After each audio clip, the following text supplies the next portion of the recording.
I'm a user services specialist at the moment, but I'm just having a senior training, which means I soon will hopefully become a senior. So right now, your responsibilities are really taking care of members. Is that right?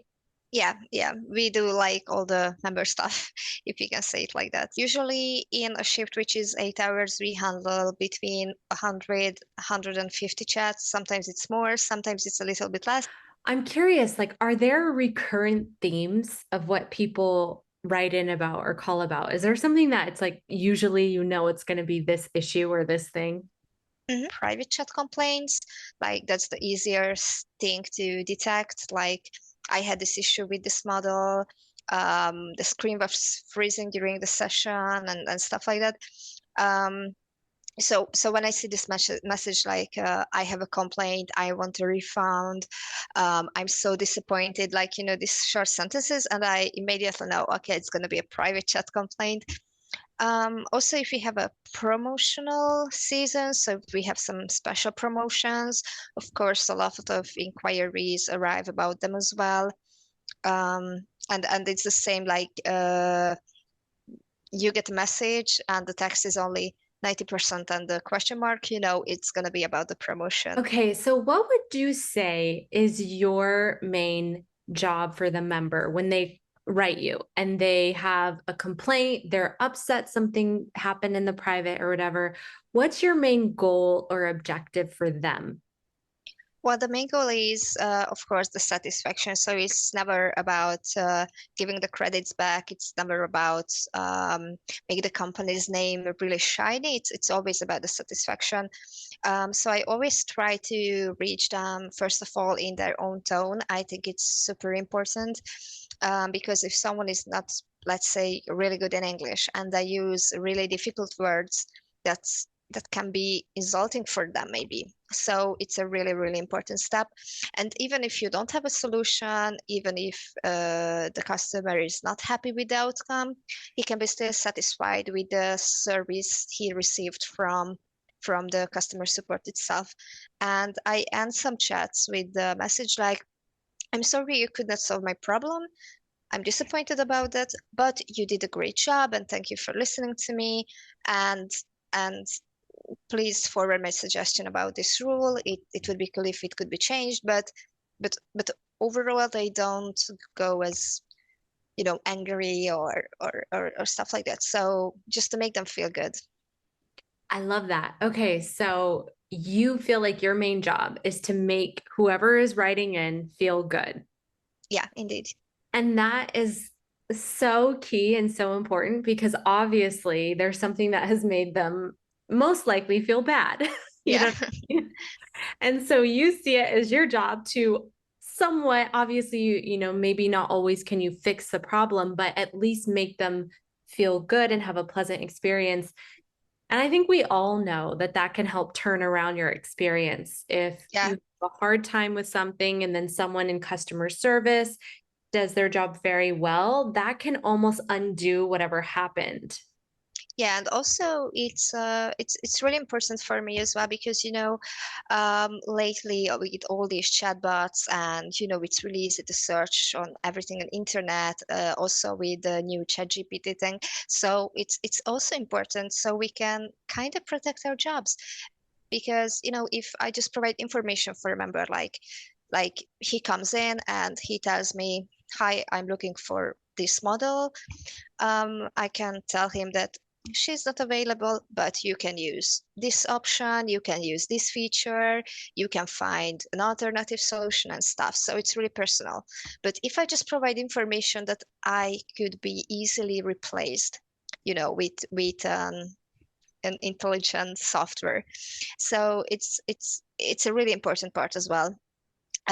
Because if in the future where chatbots and these softwares and programs will become more and more famous because they will become more and more famous, I am sure there will be measurements about like real person kind of support and completely robotic support. And we have to do better because this is how we can protect this thing and our jobs and our kind of passion in this whole industry. I love everything you just said. Everything you just said. I love it. I love that you said that basically the human component of being personable and warm and making someone feel good, that's something that robots still are not capable of Yeah, doing. Goodness. And so that is what gives you job security, is being a human being. That is something that you can bring.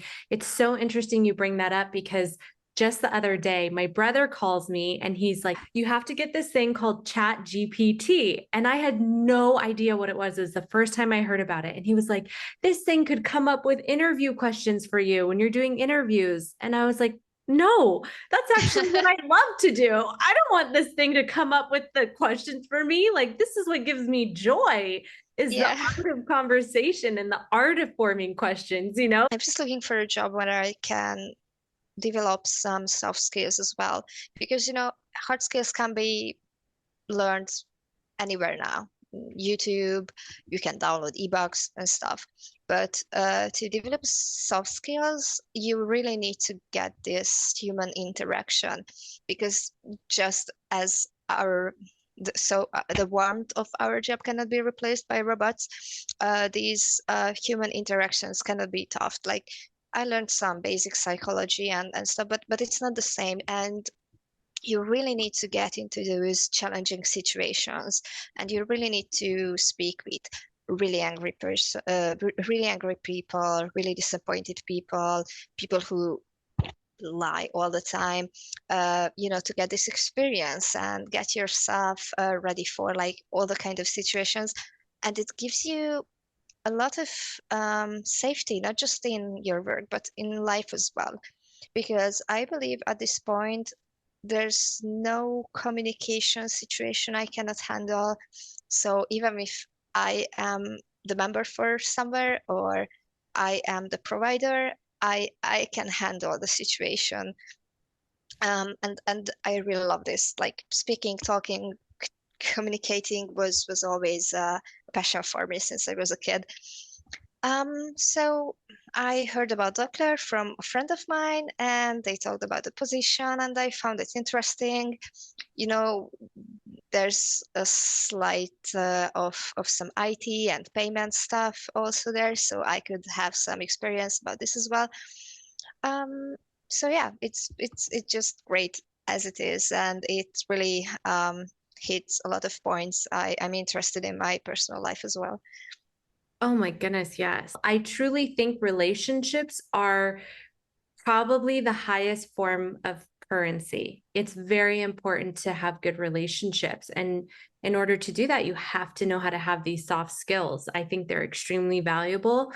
And, while you were talking, it was interesting because you were talking about having these soft skills, and you've said like your job is to make the members feel good and feel better. And I'm thinking, I've interviewed models as well. Hmm. And I'm like, wait a minute, that sounds like a lot of what the models tell me too. Like, their job is to have these great communication skills and to make the members Hmm. feel good. And I think that that is one thing that has really set Docler apart, is that it is so relationship based. Like, the Yeah. people that work in this company all have a similar value, which is relationships and valuing and taking care of partnership. And so it's really interesting to see, like, even down to our customer service, that value is very much so shared. Yeah, I couldn't agree more. I just wanted to bring this up as well. Like our service itself is about this. So if we were working for, let's say, a bank, or something that has nothing to do with feelings and experience, we would be good if we could just handle a situation with the same tone, with the same language for everyone. Problem solved. Okay, great, you have your money. But this is a whole other thing, and I think Docler itself is a whole other thing regarding this. Like, we just had a one-on-one meeting with a newbie guy of ours, and he said, yeah, it's really hard for me to give feedback because on my previous workplace, they didn't like a kid when I did it. And we said, yeah, we know we all came from places where this is the case, but not here. Like here, you can be completely honest. We share a lot of details and things with each other about our jobs, like what our personal challenges, what our successes. We really work as a team. Like I don't feel like it. I believe my teammates don't feel like we have to like compete with each other, but really work as a team. But I think it's valid for like the whole company, not just Live Jasmine. So yeah, I feel like everything is, somewhat attached to each other. Like the company culture and the service we provide, you just cannot separate these. So you have to have like a really good company culture in order to be able to provide this kind of support. 100%. Very well said. What do you enjoy the most about your job right now? First few things that come to mind. Honestly, at the moment, I really like that I can oversee all the small details as I am in this senior training, and I can make finally decisions about, member inquiries like personalized offers or who should we warn maybe about some things. And it's really nice that you get a whole picture of these processes and you can really make an impact. So handling a customer's inquiry on the chat, for example, of course, it's really important. But, by the decisions I make lately, it really makes the site and the service better slash worse. So it's really nice to have this, you know, I wouldn't say power, but this influence, let's say, because I can really think through things, and I am able to make decisions which will make the whole customer experience better. It sounds like too, like you really value being in a company where there's room to move up, Yeah, because not all companies have room for growth. It's just kind of like this will be your job. But here there are many, many, many levels that you can move up through. yeah. We have this program called Hero of the Month. Each department has a Hero of the Month. And I got this title for the second time now in the past few months, so I was really happy. So it's not just about you know it's not just cool to have like a bigger salary or stuff, but it's really nice to feel appreciated as well. 100%. And I really like how you put into words what you just said, because I think it's true. If our customer service team is feeling good, it's so much easier for them to make the members and customers feel good, which Yeah. is really important. And so it sounds like the company is doing a really good job of providing that. Okay. You've worked in customer service for a while now. So I want to know, what is like the craziest situation you've had to deal with? Don't hold out on me. Tell me, tell me the craziest story that you've had to deal with. All right. I believe it's a recent story, which was like just shocking for me. We have a Hungarian member, so when a Hungarian member reaches the support, we are able, not sure if we have to, but we are able to communicate in Hungarian. Once we did that, so when he came back again, we had to talk in Hungarian again. And when your whole job is in English and you need to switch the language, even if it's your mother language, it's like super crazy. Like Confusing, huh? it's cringe. Like you feel like you are a robot, or I don't know. It's just so un-Hungarian, or I don't know how to say that. Like if it was mirror translated, but it's not. But yeah, so there was a challenge in the communication already, and we had this member. He had a private complaint, but it was like totally invalid. And there's this policy that if a member wants to close the account, you cannot ignore the chat. So usually when a member becomes rude or using bad words or harassing support, we can just ignore it and they stop coming back. But if they are mentioning account closure due to the GDPR laws, we cannot ignore the chat. So there was this member, and he was coming in like, "Hi, I have a private chat complaint. Um, we told him it's invalid, and we were arguing a lot and we have to say goodbye and stuff. Then he bring it up that he's going to close the account. Now we cannot ignore the chat anymore. And we were going in runs and runs, and then he started to say like, okay, I am calling Yuri now, like gotcha and Yuri. And we were um like okay, we are doing our job based on our policies, which were probably approved by him. So and we had like this 1 hour long conversation where he was saying, okay, Yuri is not gonna be happy. You're gonna lose your job. Like, give me my money back. Then he went out from the chat, came back, and started to make up rules. Like, your colleague just told me that if I have this complaint, even if it's not valid, I get a voucher for the inconveniences. And the job he made us, because of course we can make mistakes, maybe something was misunderstood, and we had to like search the chat logs. Like, did someone really say that to him? Because then we have to do it like that. So the guy just, I think he was with us for 4 hours approximately. And an average chat is like 3 to 10 minutes. 20 minutes tops if it's really difficult. But this took hours, and he came back in and again, and it felt like surreal. Like he is saying, okay, I'm calling you right now. I'm writing you an email.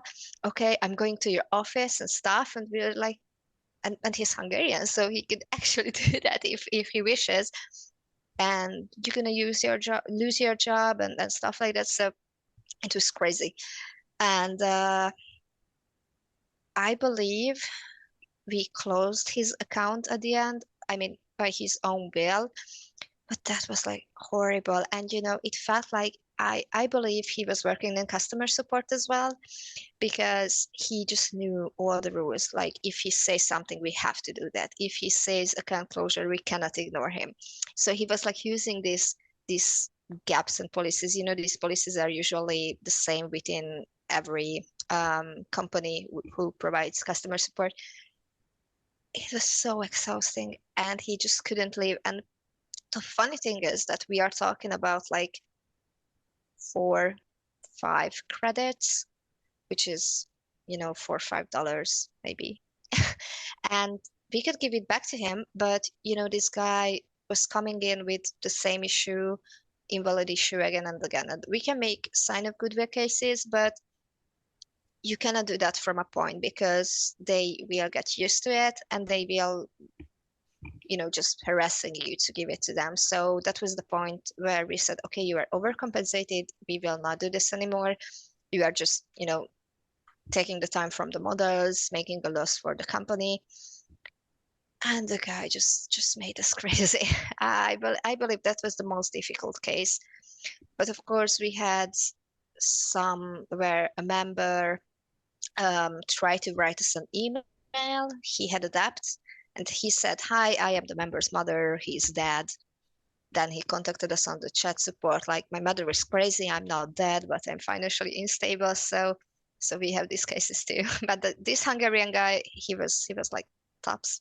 I believe in the US there's a different kind of customer support, like, because the market is so big, the country is so big. Service providers have to actually kind of fight for the customers. I mean, you know that better, but this is what I learned in school, and it kind of makes sense.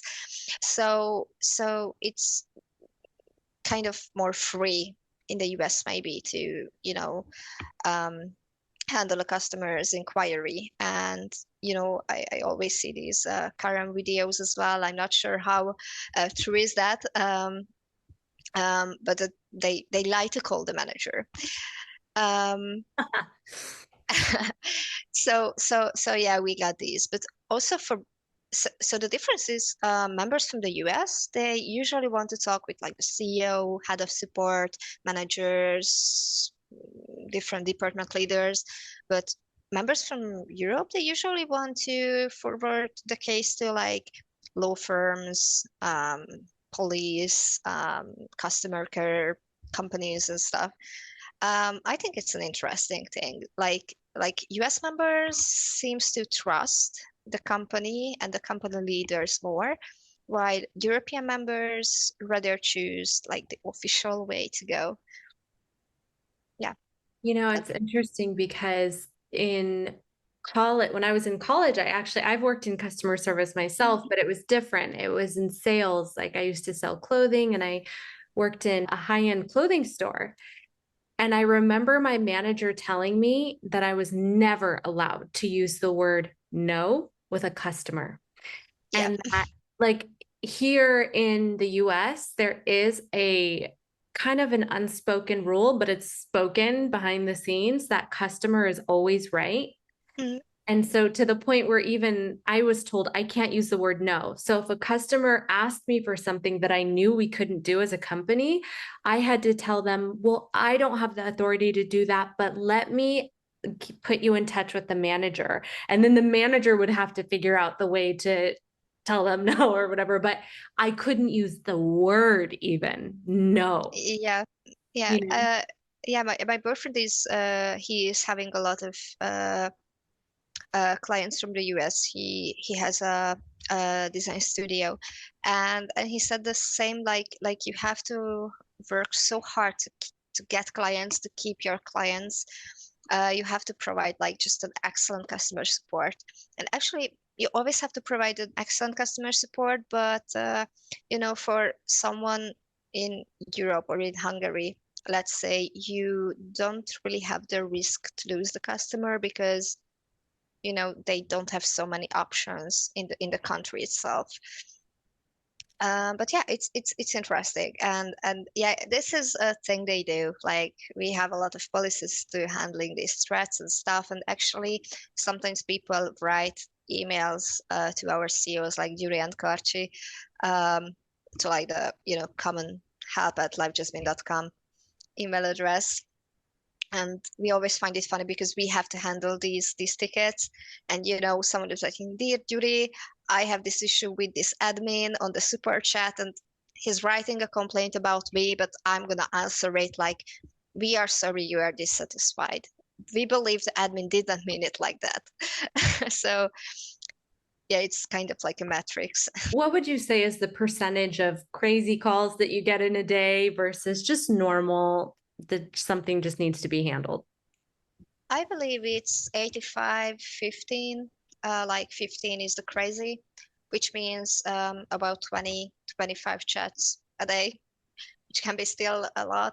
But sometimes you just get spam messages like, I'm going to quote this. We get a message on the support chat. "I'm a son of a war, and my war mother wants to work here as a model. I'm 16." And he laughed. So if we count these as well, I would say 15%. But like really difficult, really crazy members, it's like 1 or 2 chats a day. Good, good. Yeah. I mean, I'm sure even still that's hard to deal with and draining, but it's good that in general, that's a very low percentage that you have to deal with. Yeah, yeah. Actually, it's not difficult to deal with, because luckily we can really rely on the rules and procedures we get. So sometimes it's fun, we discuss it as a team, like, okay, how to explain it to him again that we are not going to steal his data through his camera or stuff. So it can be fun as well. I always try, and I always tell my colleagues to try to look at the positive side. Like it's challenging, it's irritating, it's making you nervous. I agree with that. But on the other hand, you gain a lot of experience from this, and we can have just a little bit of fun creating like a message as an answer together. Absolutely. I love that. What's like the biggest lesson that you've learned working for Docler? Just like even a life lesson. Well, always count 10 plus minutes um, when you want to arrive to work, because on support we have this really, really, really strict rule about being late. And there's a metro station like 15 minutes walk from here, and you just have to make it in time. Like in our role, in the support role, we are working 24/7, and if I don't arrive in time, my colleague cannot go home in time. So we have a zero tolerance policy for lateness, like not even 1 minute. you are late 1 minute, twice a month, you get a, like a warning, verbally, then written, then they say goodbye. So it's really strict. And there were times when I kind of discalculated the time. I had to run to the office. I had to like rent a bike. Like I was downloading a bike renting app on the metro, and when I uh, started to go to the office, I got a bike, and the bike in there really very fast. And just today we had like this crazy weather in Hungary in the past few days. Everything was a little bit delayed. It was night, and I was late again. I was running late, and I could catch like this electric scooter. And I saw my colleague running to the office because he took the same metro as me. And I was like, okay, get in. And we were coming with one scooter. Like it was super dangerous. The road was bumpy, but we made it in time. So this is like the number one life lesson. Don't be late. Calculate that plus 10 minutes. Anything can happen. You always have to make it. That's like the number one thing. That's actually a really good life lesson. It really Yeah, is. it's you can use it everywhere in life. I was never the kind of person who gets too late, but so it's like, okay, maybe I'm not gonna arrive there at 15 but 17, or like just 5 minutes later. Maybe the other person will be late as well, but it's rude even in your personal life. So I'm happy I learned this lesson. No, I completely agree with you. I think it is better. They say there's a saying here in the States. I don't know if you have something similar, but it's basically like if you arrive 10 minutes early, you're on time. So meaning, to be on time, you need to be early. If you arrive on time, you're late. Yeah, Like, yeah, I agree. is there anyone in the company or that you work with or that you know of that just really inspires you? Um, well, there's a girl who was on customer service. She started like as a junior, and she did a really good job. I believe she got a job as some kind of, higher position here, as QA maybe, and now she's in Luxembourg. Like she could relocate, and I so envy her. Like it's so good for her. She can get so many experiences and get to know people, and she made it. It's a hard thing. It's not too usual to relocate, and it's just really inspiring that you can even within the company move countries, or even if there's an opportunity for you, you can even move continents. So she's really inspiring, but also our CEO. I mean, I know it sounds cliche that, yeah, I look up at our CEO, but one of the reasons I decided to apply to this job at Docler was because of Yuri's mentality. Like he's quite famous in Hungary, and I've heard about a lot of charity actions he took, and you know the businesses he grows, like Tagball and all this stuff. And he's not like most of the Hungarian millionaires. Like I believe he has a really open mindset. Um, he's not like the worker ass of toxic leader type. I believe Docler has a really good fame in Hungary, because employee satisfaction wise. So when I say like we have free breakfast and cinema days and stuff, everyone is like, oh wow, they don't even pay my extra hours. So I really like that he has the courage to take these risks, because not a lot of people do that. But I believe he knows like the basics for like a long-term company, and he's not like this greedy type of person who just things in short term. And one day I also want to have my own business, and I can really share these points with him. Like you really have to stay a person during these processes, and it's really hard to do so, because I've seen my old friends, start working in IT, go abroad, become like super rich, and they just became like a fucked up person.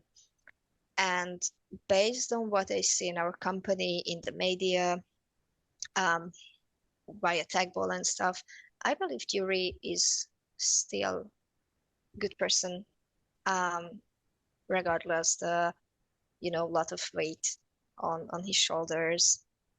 So yeah, he's really aspiring as well.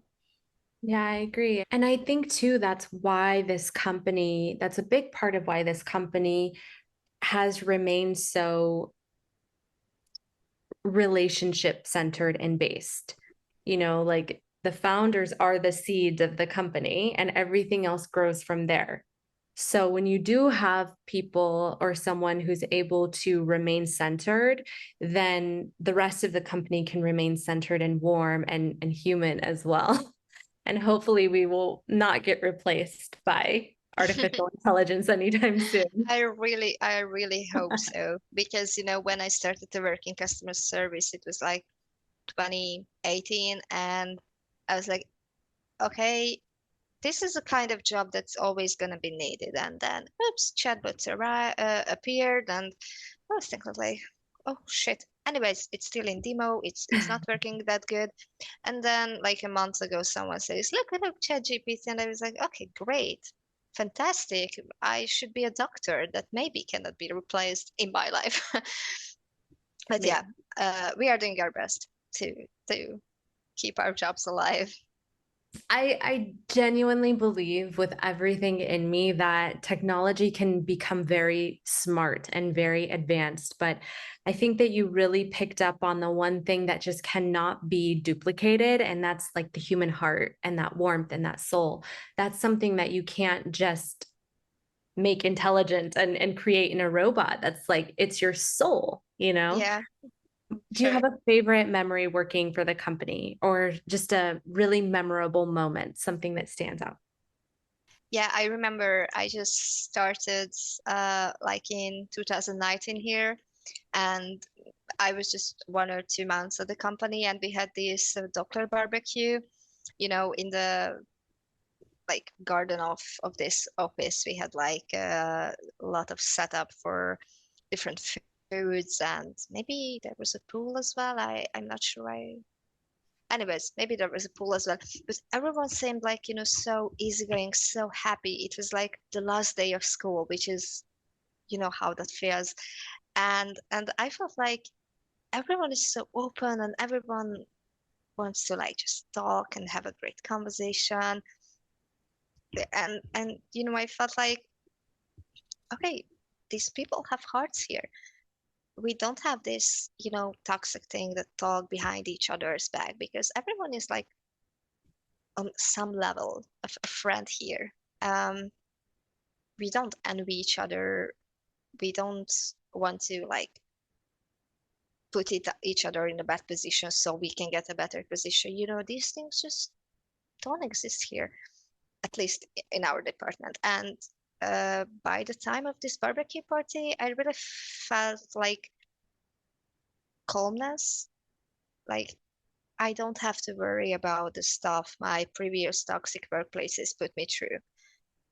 Like I could see the people not just in their, working environments. I could see that they are not having like, okay, we are playing roles all the time in our lives in different situations, but they felt so real, you know, during this barbecue party, and we were just laughing and talk about like user services stuff, but like in a funny way, share their experiences, also personal stuff. And I felt like, okay, this guy is my team leader. He's giving me feedback. He's telling me if I don't do my job well, but he just shared me how cool Lego he built the other day. So that's a memory that's really actively in my mind. Oh, and also I am on that barbecue video party like on Instagram with a colleague of mine who's also one of my best friends. He became one of my best friends because of Docler. And I felt like, oh my God, I'm working here since just a few months and I'm on their social media. Like do I count? Really? Yeah, and I remember, of course, since then I know everyone counts. But that's like just a really good memory. So beautiful. Love it all. I love this interview. What is something you're the most grateful for in your life right now?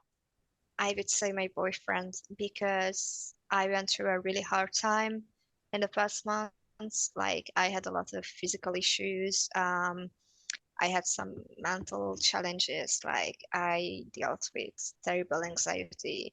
Actually, I do now, and it started to slightly affect my work. Like I couldn't concentrate as well. I slept really bad or stuff like that. And he's like extremely patient with me, and he's helping like with each step. Like he's taking me to doctors. He's telling me everything is gonna be fine, even if I'm like angry at nothing.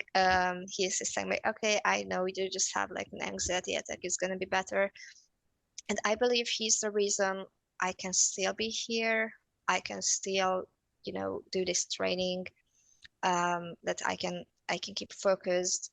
That I don't have to worry about like going home, being alone, feeling empty. It just, he just, you know, I was always doing good on my own, but he just put this spark back in me. Um, and yeah, I believe he's the reason I'm still doing my job so great. I could get this like Hero of the Month title. So yeah, he's the first thing that comes to my mind. He's like the greatest life partner. Again, you just kind of tied it all back to this theme of our interview and the theme of the company, which is relationships and how valuable they are, and how, because what I just heard you say basically is the support from this relationship has really kind of helped carry you through. And that is such a benefit to why we need relationships as human beings, and Yeah, that's what, Live Jasmine, which is one of the biggest companies, that's what it provides to many, many people, and it's really beautiful what you just said. Thank you so much for sharing that with me. I really appreciate of it. course. Yeah, that's why I believe, well, I didn't think about it before. It just, uh clicked now that maybe the reason I found this warmth and understanding tone with the customer is really important because in my personal life I experienced that. How is it like to have a bad day? And how is it like if there's someone who just listens to you, who will not shout back at you, who will hug you? And I also experienced what is it like to, have all these negative thoughts and anger and just bad stuff in your head, and you have no one to get all these out. And I believe one time I even could talk with a member who wanted to end his life. Like I talked about him. This is really out of our policy, honestly. But I started to talk to him about, sunsets and how beautiful they are. And I said he has to live until the day we can see the same sunset at the same time. But we have this. He was from the US, so we have this time gap. And he said, "Okay, that was beautiful." And I think I'm gonna call a friend, and that's how the conversation ended. And it's kind of actually I believe I cried on that.